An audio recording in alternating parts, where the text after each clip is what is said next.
viewers, welcome to Afroscandic Guest Spot. Ijeoma is the name. Today I have a rare privilege of interviewing His Excellency Benedict Onochie Amobi. He's the ambassador of Nigeria to Sweden, Finland, Denmark, and Norway. Please help me welcome His Excellency. Sir, you're welcome to the program. Thank you very much. How are you, sir? I'm very well, Ijeoma. How has your week been? I'm just coming back from Nigeria for official duties to confer with the minister, the permanent secretary, and some of my senior colleagues there too. So got to Nigeria, went around, also visiting some of the ministries there pertaining to jobs that we need done here, and that's possible good interaction that's going to take place here. For example, one of the people I visited was the head of the National Museums and Monuments. Beautiful. They're trying to have an agreement with the Swedish museum to bring the Ife bronzes to Stockholm.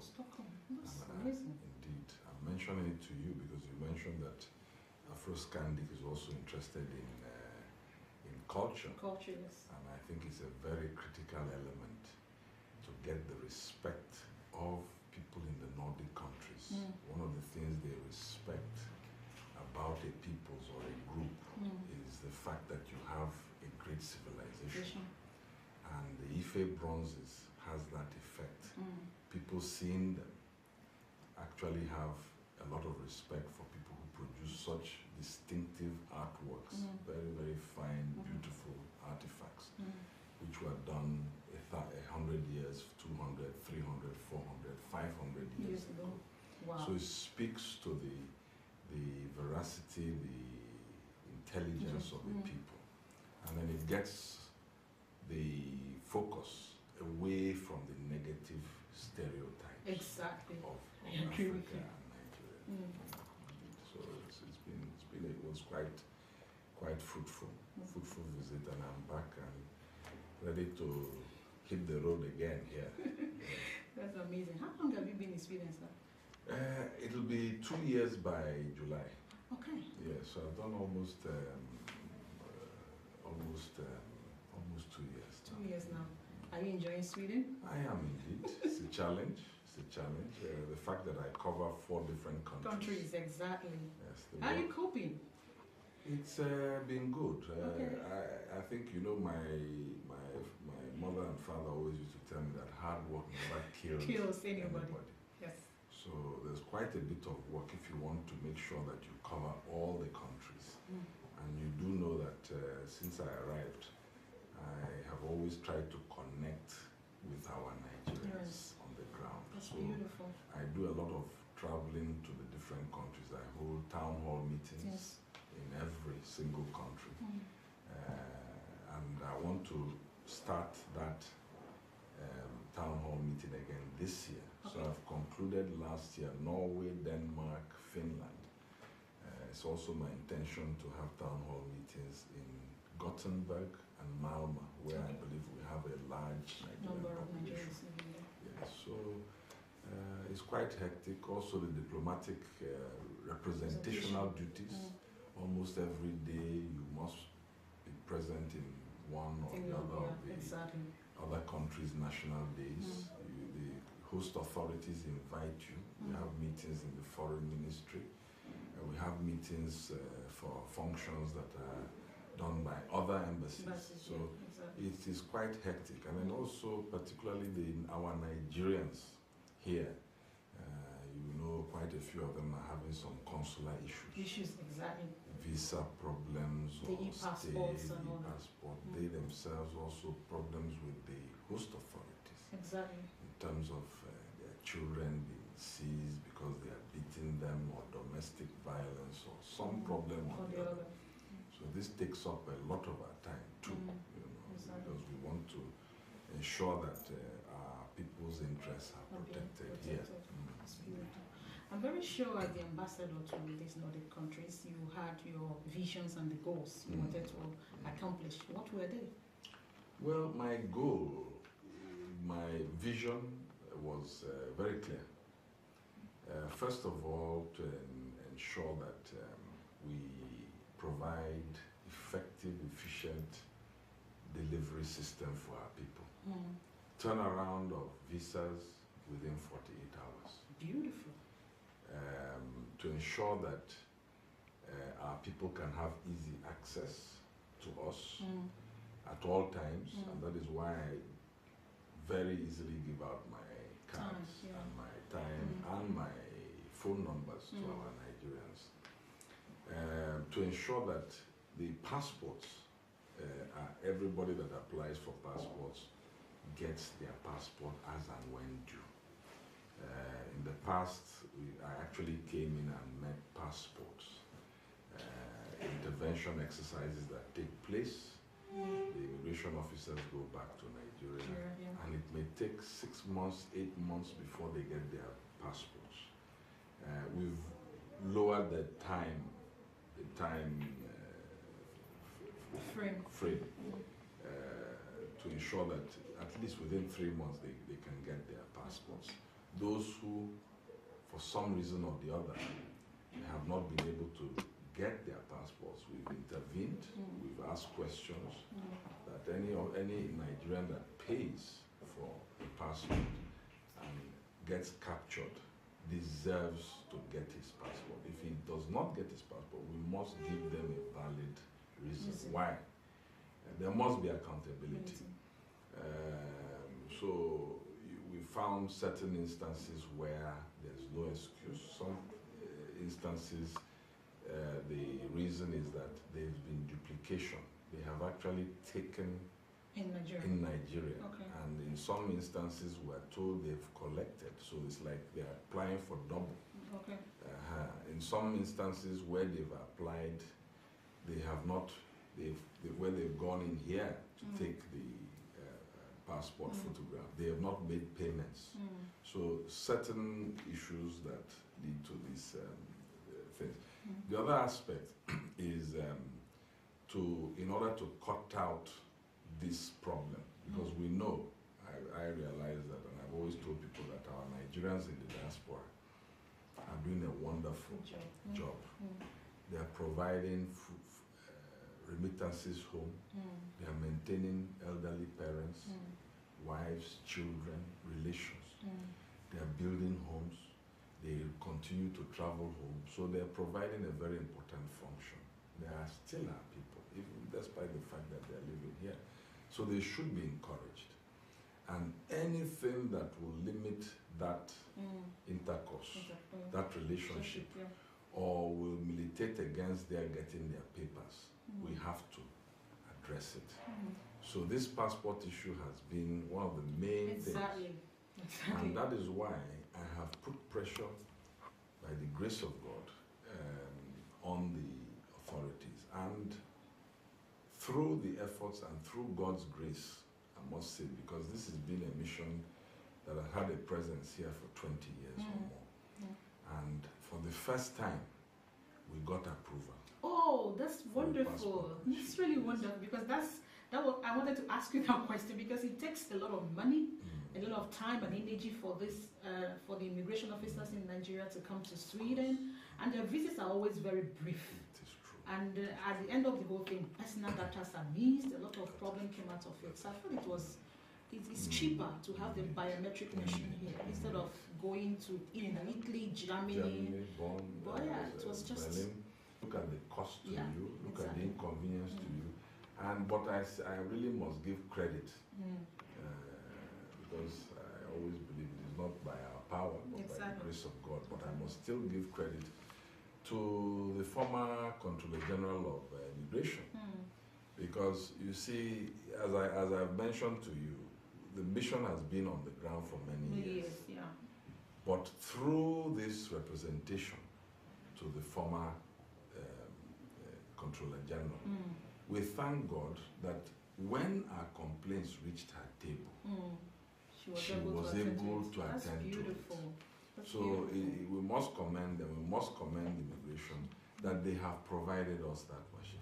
It has been approved. Not only has it been approved, the machine is in the basement now. Beautiful.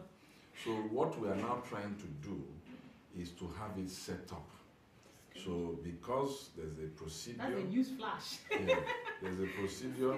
There's the contractors who have the responsibility and the technical know-how to implement it, to set it up. We are now trying to arrange for them to come. We are now trying to arrange the basement here for the machine. I can see some construction going on there. In fact, as a continuation of my vision again, these are the things I have set my mind to. And have actualized them. Well, by the grace of God, they are coming along. And I think the last, well, not really the last one, but maybe a third element is to ensure that my officers who are performing their functions are comfortable. That's beautiful. To also ensure that an embassy is befitting of the country. And friendly. So that is why you see some construction going on. Again, we need it. I found the entrance hall very drab. Not what one is expecting of an embassy. Now, we can't really blame anybody. There's been the normal wear and tear. The mission has been here since the 70s. My predecessor did try his best within the resources he had. Available to him. So again, even for us to be able to do this, we must also commend headquarters for sending us some capital budget. It's not what we expect, but it is better than nothing. And with the resources that we have been made available to us, we are trying to use it to the best use, following due process and ensuring that we put the money into a quality product. So that is the thing we're doing. We've renovated some of the government houses. One of them has been completely refurbished, brought up to date, stripped completely, new toilets and baths so that our officers will be comfortable. These are properties owned by the federal government. So whatever you do to them, they are owned by government. And then you give the comfort to the officers, which will allow them to come in and perform their functions in a happy spirit. So it's a holistic approach. This is it. Again, I'm sure you saw the independence celebration that we had. Yes, I heard about it. Good, you heard about it. So this is to not just sitting down and whining and dining, but to get out a message to the people. And the message was that Nigeria is a country of great people. We have good people. We have intelligent people. We have a vibrant population, hard-working. If you look at civil servants, there's a lot of talk now about capital and personnel. That 70% of the expenditure goes on personnel. What percentage of that money that is going on personnel is going to the Nigerians? What percentage of the Nigerian population are civil servants? They're in the minority. Are they up to 5% of the population? So 95% or more are hard-working, struggling, independent Nigerians, putting food on the table by their own sweat. No assistance from anybody. You know, so we have good people, and it is to get that message out, to reverse this negative image about Nigeria. When you see Nigerians, you say, oh, these people. So we did that. Bringing out, if you looked what I also did, every single ambassador and every single member of the foreign ministry that attended, the host authorities, we gave them a little package. Beautiful. And in that package were books written by Chimamanda Adichie. We had some of our good artists, our cultural dancers. People that go home, several of the ambassadors have come to me to say, Ambassador, this woman's book, Half a Yellow Sun, Purple Hibiscus, fantastic writer. Let them know that there's more to Nigeria than negative. Exactly. We have great writers. Some of the best writers in the world. Nigerians are great storytellers. That's They are true. seeing a different light now. They are seeing the culture. They are seeing the civilization. They are seeing the artifacts. That these are people. There's more to these people than this negative news they are hearing. So when and I'm praying that we can succeed in having this Ife Bronze project come together. It will be on display for several weeks. All the top Swedes will probably visit it. And then the mindset starts changing. You mean this is Nigeria? You mean these people produce this type of artwork? So this is a way of countering the negative image. It is a very important way that Nigerians are having in the country. Indeed, because you see, Oyibo respects the mind. Exactly. And when they see a people that came from this type of civilization, produce this kind of works, they start respecting you. Exactly. Indeed. The Chinese have run with it. I served 4 years in China. That's true. And they tackle this 4,000 year civilization, and they push out the artifacts. And they see this, they say these people are different. So we too can also do something on that. That's good. Usually one of the main goals of every ambassador is to bring investors, attract investors to his or her own country. What are the incentives you're offering to potential investors to invest in Nigeria? Well, there are quite a few incentives. Government is, under President Goodluck Jonathan's transformation agenda, is making efforts to ensure that there's an adequate enabling environment. And when you talk about enabling environment, you talk about things like infrastructure. Of course, the power, the road networks, the security, things like that. Those are the basics. We know without that, you will not get the investments. So a lot of effort has been put in. Even my recent return from Nigeria, I know the number of people who told me how much the power had improved in the areas. Yes, quite a few areas. It's almost continuous now. So efforts have been done. You go to Lagos, where you have something like 60% of your industries. What Governor Fashola is doing there in terms of infrastructure is fantastic. The environment is becoming more conducive. I heard that he's doing a good job. Very good job. So these are things that have been done. I'm sure sorry to cut you, but the other governors will copy what he's doing and we pray. And again, as I said to people, the fact that President Goodluck Jonathan put a man like Jega to head the electoral commission allows transparency. If you have transparency, the people's vote will be reflected. They will get governors that will perform for them. And it is happening. That is why you have people like Oshomole in Edo, who is performing wonderfully well. You have Rocha Sokorocha performing well. You have one of the best governors in Akwa Ibom doing very well. Rotimi Amechi doing very well. You see? So it is spreading. The dividends of democracy is spreading, and for the better for our people. You see? But going back to the question of investors, apart from that, which is the most basic thing, you are competing with the world. You are competing for investment with even in Sweden. The same investment that will come here, you are competing for that. The same investment that's going to Ghana, you want it in Nigeria. You see, so you must get the enabling environment. Exactly. Right. So that takes me to the question of Boko Haram. Well, before we get to that, then what other steps are we taking? Exactly. We have had Guna the Secretary of State for Trade. He has visited Nigeria. A wonderful program was set up for him. Businessmen accompanied him. He went down to Nigeria and spent about 3 days, Lagos and Abuja. He came back, we had lunch where he received Minister Ganga, our own Minister of Trade and Investment. Fantastic minister who came in and spent about 2-3 days between Helsinki and Stockholm, also marketing Nigeria to investors.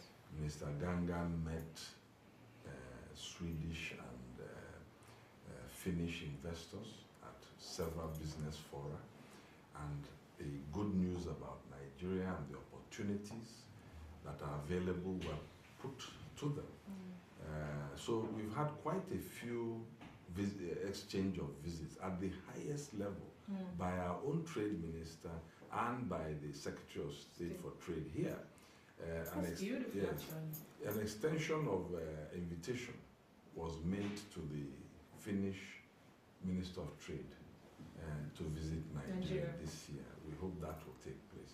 In addition, we also had a group of the Nigerian Swedish Chamber of Commerce, led by the president of that chamber. He headed, I think, a group of almost 10 businessmen.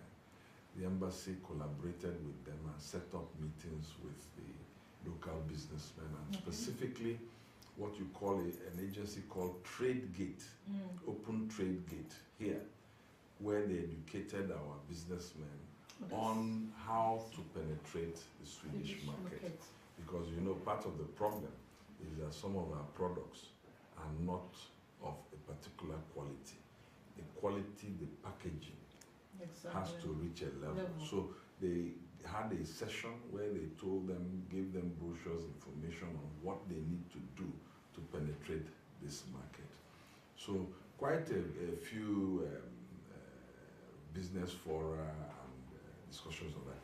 Finally, whenever the business groups here have something, whether I'm invited as the ambassador, I've gone to either give keynote addresses That's wonderful. or participate in discussions. And that again is opportunity for me to get out the good news out there on the opportunities available in Nigeria. But I must tell you, just in closing, the Nigerian market alone is what is attracting a lot of investment into the country. The size of it is such a massive market, 160 million people. Exactly. It's massive, it's growing, a lot of Nigerians are crossing into the middle income. They are able to purchase certain items which the export markets here are desirous of capturing. So I give them instances here when they complain to me, oh look, the security, and I give them an example of my last mission in Ireland, where we were able to convince a company called Glanbia. It's one of the biggest dairy producers in Ireland. They decided to go down to Nigeria. They signed a joint venture with PZ, because PZ has the distribution facilities.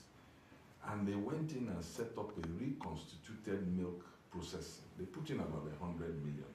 Wow. Within the first year, the output was consumed, the demand was tremendous.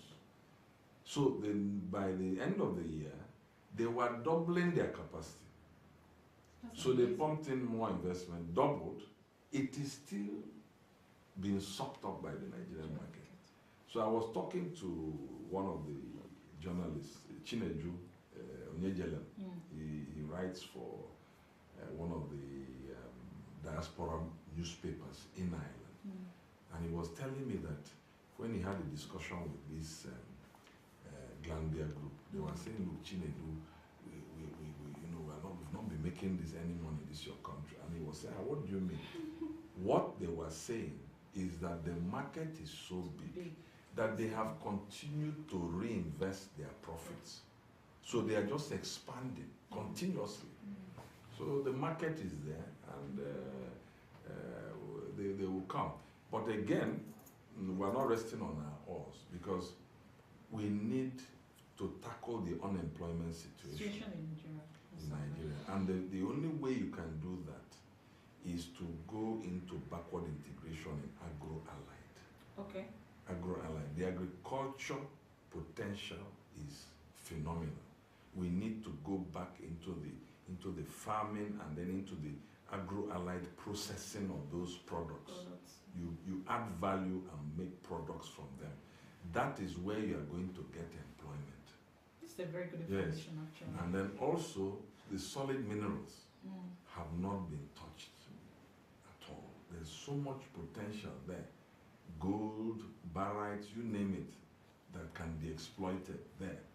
You know, Nigeria is a country that really, if you have a little capital, you can start trading. From trading, you go into business.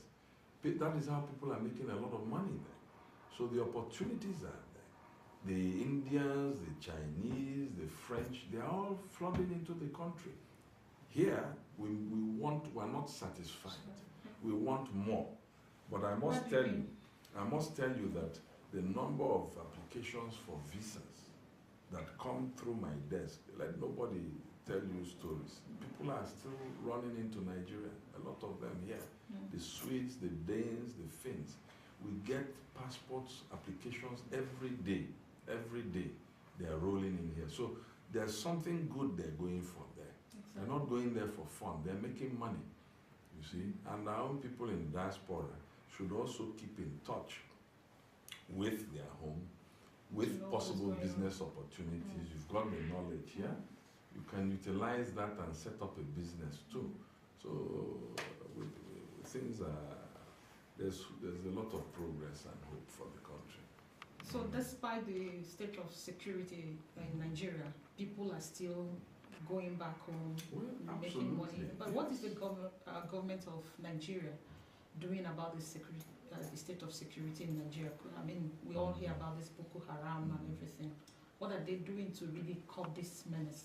Yes, well, I'm sure as you've been watching the newspapers and the news, I'm sure you're also familiar with the declaration of a ceasefire by the Boko Haram, the top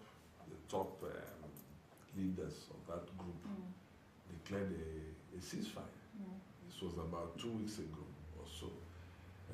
You have splinter groups. You know, you have elements that are coming up also, but everybody knows that there are different factions. And not only that, this Boko Haram thing that they're talking about is like a franchise. It has become like a franchise. Okay. You know, you have the political Boko Haram, politicians that are not happy with the government. So you have the political version. You have the religious version. The ones that maybe are Islamists, who feel they should have Sharia applicable to the whole country, which is not possible in a country that is multi-ethnic, multi-religious. It's not possible. Then you also have a criminal Boko Haram, the criminal element that are hiding under the guise of this thing. So if they rob a bank, people suddenly say it's Boko Haram. It's not. It's a criminal element. So this is the thing that is going on. But you see, the unfortunate thing, even when I came back, I spoke to some people, very decent people who are from the northwest. Okay. The northeast. They're actually from Maiduguri. They're Kanuri.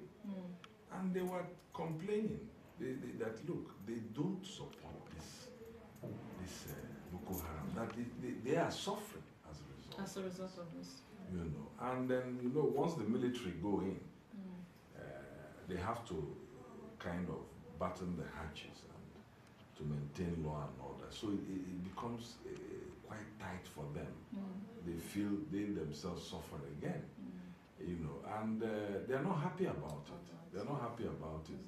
So that is one aspect. Number two, it is affecting the economies of these northern states terribly, because all the enterprising people are abandoning those areas. Exactly. So economic activity has dropped considerably. The governors of those states are crying out. Their IGR, what is called internal generated revenue, which supports the performance of their functions, extending the goodies and the road networks and things like that. It has dropped terribly. So it's affecting the lifeline of the states themselves. So it's not good for anybody. It's not good for anybody. So, but I think government is doing everything possible. Government is not something that is in the air. It's made up of your fellow Nigerians, your brothers, your sisters that are in the army, that are in the police. What you see in the army and the police is a function of us. It is us, it is we. But we have a very, very professional army. The army is extremely professional. Yes, to handle the situation. And things are beginning to improve. Okay. The numbers of explosions by IEDs, are lessening. There are fewer and fewer. Every month it's fewer. And with time, of course, Nigeria is greater than any individual. So we will overcome it. We have overcome a civil war. We will overcome this too. That's true. Indeed. Taking you a little bit back to the issue of the passport. We have the old passport. Yeah. I think they call it NPR or something. I don't know. When is it going to expire? I mean, the validity of, because somebody said he traveled to Nigeria. At the port of entry, the immigration officer told him that he can't use this passport anymore. That's true. And when he was coming back, he had the same problem. So, but I thought there is a number of years it will stay before it expires. Yes. Well, my understanding, I will not give you a categoric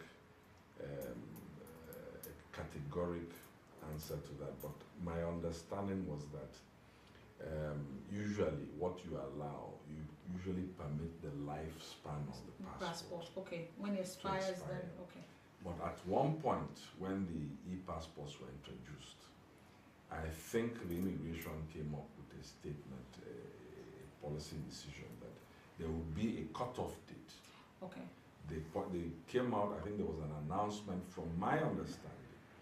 Now, that announcement said with effect from, I think, 2 years ago, okay, it was not going to be permitted to use the old. Okay. I think there was an outcry that, look, it will create a lot of problems. So I think they rescinded that. I think it was rescinded. But if you look back, this e-passport has been in place now for how many years? Is it 4? I think it's almost 5 years. So that period was almost that 5 years ago when they had made this announcement. So it's expected that once it was rescinded, every individual would have been able to get their passports upgraded to the new e-passport. So I've heard this thing quite alright, that if you go in, you will not be able to come out again with the passport because you will be told to go and get the new passport. But let me just say one other thing. Again, for us here too, we don't have the new passport machine. So of course, Nigerians that come to us, this is the old one they had. Sometimes we will renew it for them. Okay. But we do that to assist them. Assist them. If you don't renew that, they don't have document. If they don't have document, they cannot get their permit here done. So whatever we do to either extend or to assist in the extension of those passports, it is purely to assist our people. We are here to assist our Nigerians. What's the position of the embassy concerning asylum cases in Sweden? And there are a lot of Nigerians come here to seek asylum. Yes. How is the Swedish government and the embassy handling the issue? Well, we're handling it in a very decent and respectful manner. Okay. You see, we are just the representatives of government here. I'm Mr. President's representative. Exactly. Here. So my duty is to look after our people. Exactly. Now, if our people run to the government here or the authorities and request for amnesty, we will ask, well, we have no control over what they do. Now, what are they saying to the authorities if they are requesting for amnesty? Are they saying they are suffering from political persecution? Are they saying that somebody is after them, the government is after? What do you say? Because declaring amnesty is either for political amnesty or some form of persecution. And most of our people here that come in and request for amnesty, you must agree with me, they are not being persecuted. They are not being persecuted. What we have, and if we are honest with each of us, if we are all honest with ourselves, we have what you call economic migrants, people who are looking for a better life. And there's nothing wrong with people looking for a better life. I always tell people, even when I was in Ireland, that the Irish have been pouring out centuries ago. They have 70 million Irish all over the world. They poured out. You have what they call undocumented Irish citizens in America. Thousands, tens of thousands of them. They're in America. The Irish, Oyibo will call it undocumented migrants. But when it comes to our Nigerians, they will say illegal immigrants. It's terminology. Is it a racist thing? Of course, everybody pursues his own interest. So, our people are simply looking for a better life. Now, are you going to condemn them for that? No. But at the same time, as I told our people in Ireland and as I tell them here, please, be careful what you are claiming, what you are telling the authorities. Because when you start painting your country in very bad light, that they are pursuing me, they did this to me, they killed me, they did, and you know it's not true. You are simply reinforcing that negative stereotype about your country. And of course, aid agencies will jump onto it. We saw things in the media. Oh, this woman, oh, she's suffering, it's terrible, what they're doing to her. Meanwhile, nobody. There was a case where she claimed they killed the daughter over this vagina circumcision. It later turned out when the embassy went down and sent people that they could not find any proof. The doctor they claimed they got the paper from said it was not true, that it was a big problem, a lot of problems. And the negative publicity to Nigeria was so bad. But when they discovered and it came out into the media, it was terribly embarrassing to the people on the ground. But to cut this short, those Nigerians that claim for asylum, their cases will be examined by the authorities here. Invariably, they find that there's no case. And then what happens? They have to be deported. This is what normally happens. Those few cases that they do pass through, they allow them. Of course, you have some women that are brought here through this human trafficking. And when they are discovered in prostitution or whatever, they're discovered. There's usually a way out for them too, and they do give them papers and regularize their documentation and things like that. But I don't think the asylum requests are high here. It's not as high. I think part of the reason is the stringent measures before you get entry into this place. So it's not that. But what we insist, what the embassy insists, whether or not Nigerians are claiming asylum, at the end of the day, when you conclude everything, you want to deport, we will insist, whether or not they are requesting for asylum, because there are people, that every procedure has been followed to the letter. If it has been breached in any way by the local authorities, we will refuse. Follow it properly. So we are even still fighting for our people to get, whatever they need to get fully before you push them out. There are some instances where they end up having some children, they marry a local or something. We say, no, their condition has changed. You have to accommodate them. There are cases where some have been acquired property and things like that. They want to deport them. We say no. If we have a fantastic officer here, Lazarus, who is God-fearing and reaches out to our people. It's one of the reasons why I have less problems here. That's good. Yes, because he is good with our people. He loves our people. That's and good. when you have a man that has the interest and has the care, is very important. He goes out beyond the norm of duty. That's Good. good. When we have people we have a case here, they took the woman's children down in the south. Despite the fact that we're into the second year, we hadn't got our remittances. We found money to send 2 officers to go to court to stand for our Nigerian women. That's amazing. Oh yeah, we do that.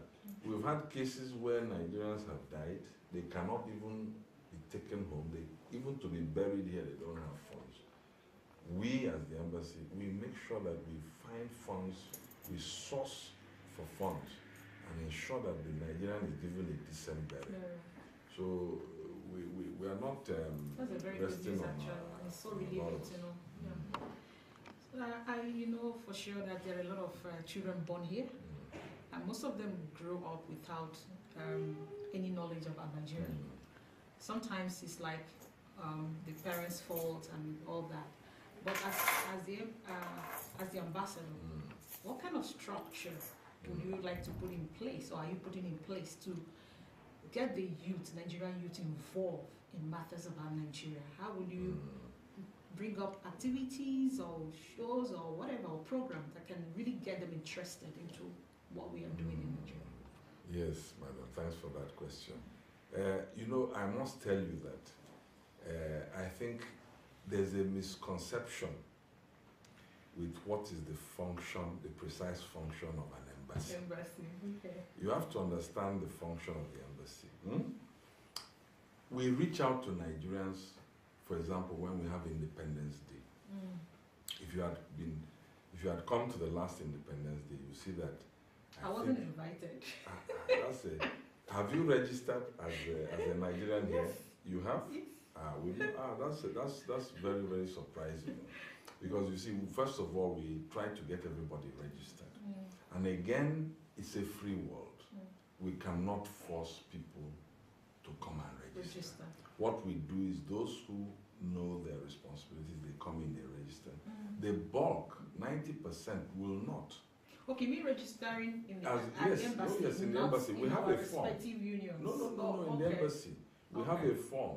So what we do is that any Nigerian that comes in for anything, visa or anything, we use that opportunity to give them the form. They just register. Let us know that you are here. Yeah, and it also allows us to reach out. That's good.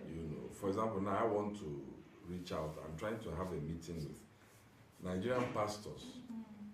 So within the information we have, and then also reaching out to others, I want to host them to a dinner or a lunch to talk to them. Yes, but it is part of this thing, this question you are talking about, which is maybe where I'll come to. But the precise function of the mission. Now, the Independence Day is one of the major times we can do that, where we can interact. I've mentioned to you about town hall meetings that I have held. Exactly. This is how we can reach. But it's not youth oriented. Well, it is Nigerian oriented. You get it? It is Nigerian oriented in the sense that you can come as a youth. I mean, once you get to 16-year-olds, I've seen some of our Nigerians who have cared to attend because we publicize it. We publicize it through the various organs, Nigerian associations, ethnic groups in the countries. You have the Yoruba group, the Igbo group, the Edo group. The Edo group is very, very active. And we publicize it. The unions, we publicize it. So usually the one we had in Denmark, it was very heavily attended. Over almost 200 people. That's beautiful. And we were there talking from 6 o'clock. The people who own the hall had to chase us out because we were there till 11 o'clock. Now, at the same time, I have attended some of these, the town hall meetings in Helsinki. And at that point, I got some complaints from some of the youth. Exactly. That look, this group we are not informed.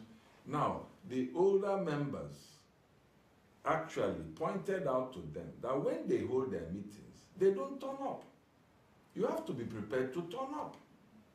People cannot be sowing.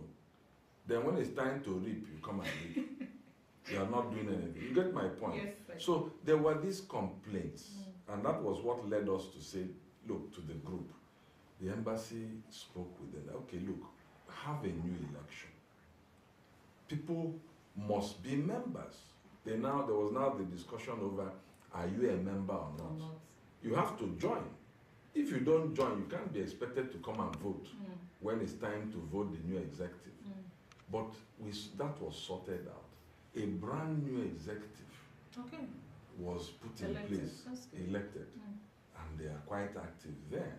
Now, here, if we are invited as the mission, during the Independence Day, we had invitations from so many Nigerian groups to also attend their own functions. I made sure that since I could not attend, I would delegate an officer that would be present in each. That means you are easily accessible. Of course. Not only that, but my officers are accessible. And each of them would attend, and each of them had a message. And as they are discussing, people that have problems, meet them and ask them, look, this problem, and usually they come back and solve the problems for them. I think this is very, very unique because before, the problem we had is that a lot of Nigerians don't see Nigerian embassy as their mission. Of course. They don't feel at home. Of course, this is it. The impression we have is a very negative one about the Nigerian embassy. So I'm really, really excited that all these things are happening. A lot of things it's really, really amazing. A lot of things because we have this negative impression about it, about the Nigerian embassy. I know, I'm quite aware of that. And that is why, as I told you, right from the word go, what is my vision? My vision is to open up, is to make us more accessible. The fact that you even came in here. It's a miracle, actually. It's not a miracle. No, it's not a miracle. It's the norm. It's the norm. Sometimes I have Nigerians that I've met in Helsinki. They happen to come in. They say they want to see me. I say, bring them up. I always have time for my people. What am I here for? It's beautiful. You must give them the time. And I think the days of this kind of, those of us who grew up in the service. I'm a career ambassador. You cannot be a career man. And I've come up through some of the very professional ambassadors, people like Ambassador Sagi and other great ambassadors who would do it the right way. And then you come into a position, you will continue to do things the right way. So we are accessible. And again, not just that, a lot of our ethnic groups, New Yam Festival, we attend. We attend them. Really? Yes. As guest of honor, sometimes we are there with another guest of honor. And there's no time, the ones almost when I came in initially, I was invited, one of the first ones I did, New Yam Festival, was in Helsinki. I've gone to Road to Mama, the group, a women's group, I think it's in Norway. They had a fantastic listen. And at those positions, there's opportunity to explain things and discuss with them. But, coming back to your question, two things. One is Nigerians growing up here. Two, how to connect with their country. Three, what are we doing? The groups, the ethnic groups, the unions have to play that function. The parents of these children have to play that function. Whatever way, as I said, we can do the bigger things like bringing the artifacts here. And then the parents and the groups should try and ensure the children come and visit these museums. How many Nigerians are taking their children to come and see the bronze works here in historical museum here? We have some fine bronzes there to come and show children that this is their culture. We have to be a bit careful about, you know, when it's Owambe. If it's party, you know, a party, it doesn't begin and end with party. Exactly. You know, we have to be very careful. Yeah. And then this thing about language is very important. Parents speaking to their children. You must have the utmost respect for your culture. I'm not talking about maybe the ritualistic aspects, but the rich culture that we come from. And you have to have the children anchored in that culture. Let them know where they are from. Let them know where they stand. Because if you are not careful, the children will become confused. If a child is confused as he's growing up, he doesn't know whether he's here or there, it creates problems with his own self-worth. You are not doing your children any favor, bringing them up to believe that they are British or they're this, you know. So you need also to keep contact with home, with the village, with mama and papa in the village. They need to go home. They need to know where they're coming from, where they are from. And then also look at the rich soft power we have, our movies, our music, you know, to be, you know, anchored in that, you know, that is where. Then the religious groups, the churches, have to play a part too. They must play a part, particularly educating our Nigerians about how to behave here. Don't beat, you know, this conflict. So many children have been taken away from their parents. Domestic violence. You come here, if you've been using your wife as a punching bag, you think you can come and do it here. It will not work. And I'm telling you because we are involved in consular issues.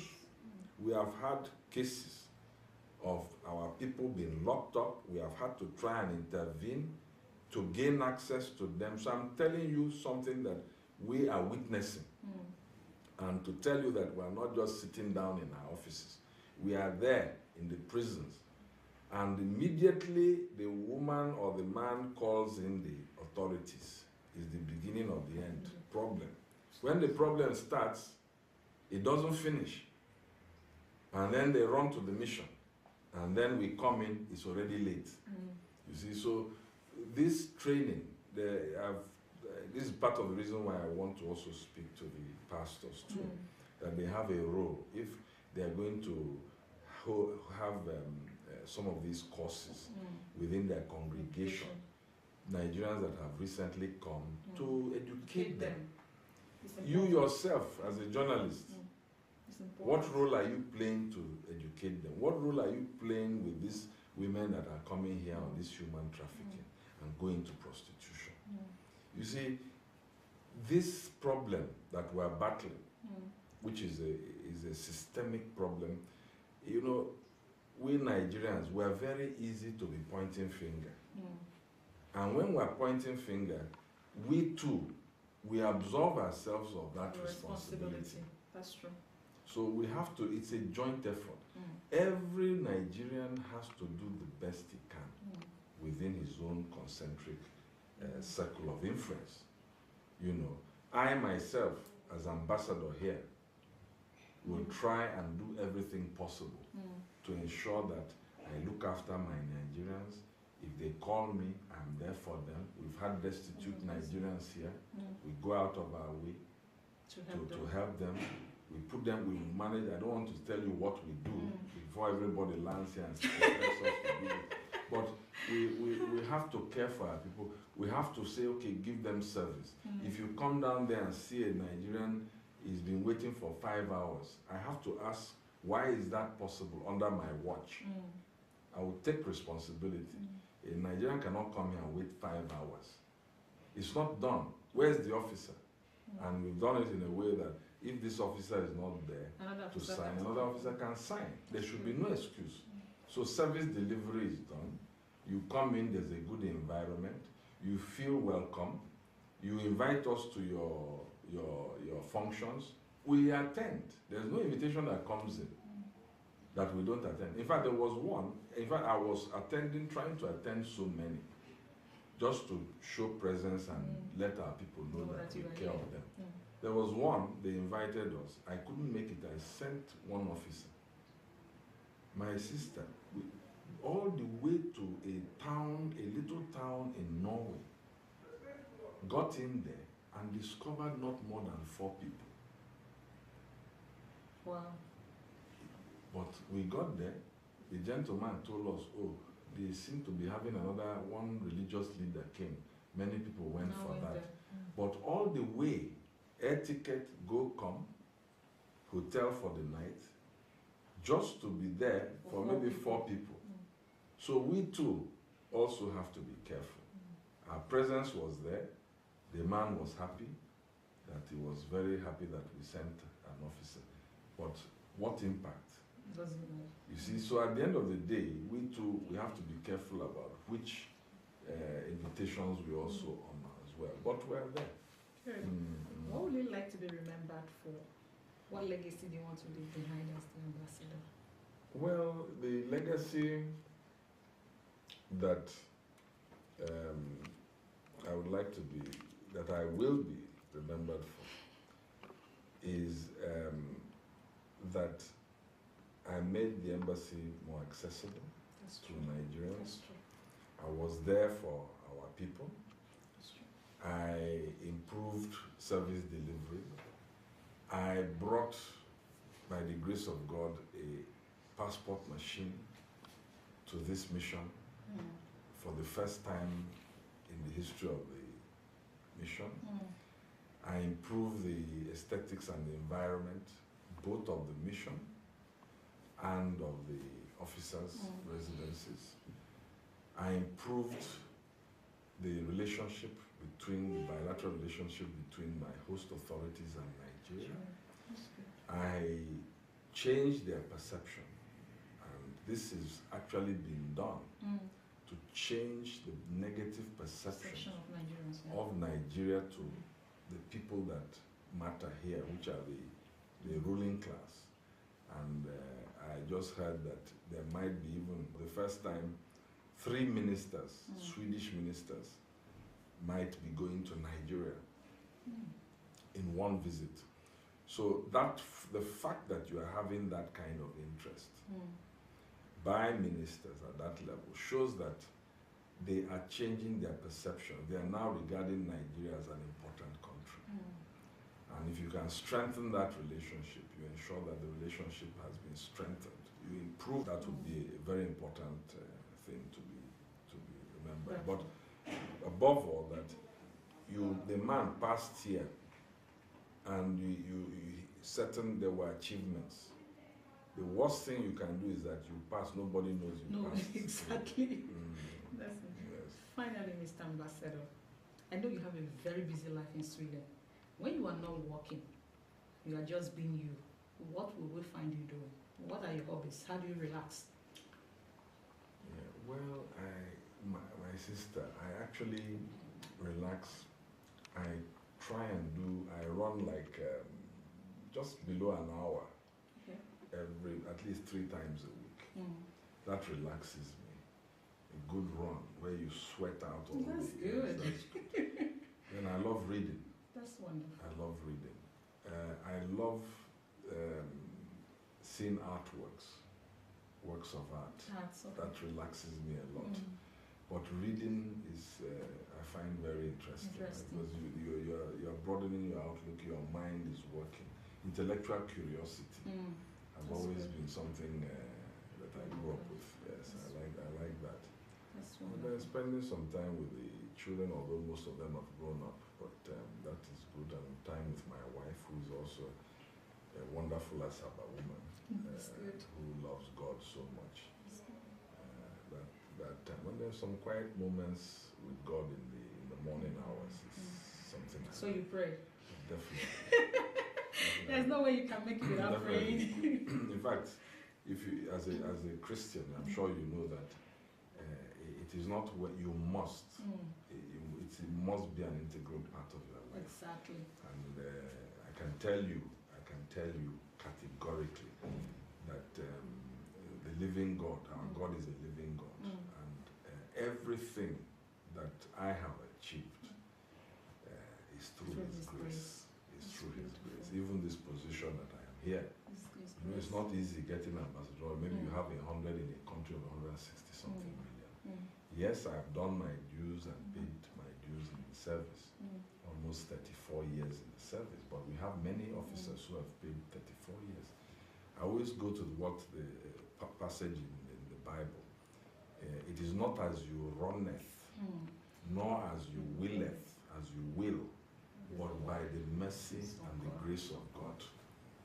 So once you believe that everything is through His grace, you know, it's by His grace. So I give glory to God in everything. Thank you so much for talking to us. It's amazing that you could spend this time with us. Thank you so much, and I'm really grateful to have you on the show. Thanks. Thank you very much. Thank you. For the confirmation of what the ambassador said during the interview concerning the biometric machine, this is the construction work that is going on for the installation of the biometric machine, and for the convenience of the staff, members, and Nigerians at large. It's a huge work going on down here, as you can see.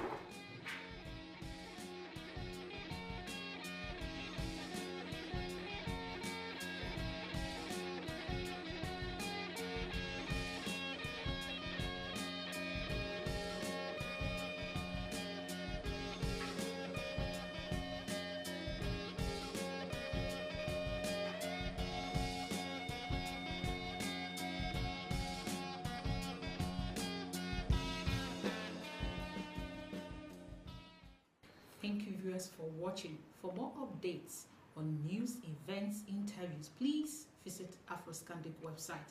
Till I come your way next time, it is bye.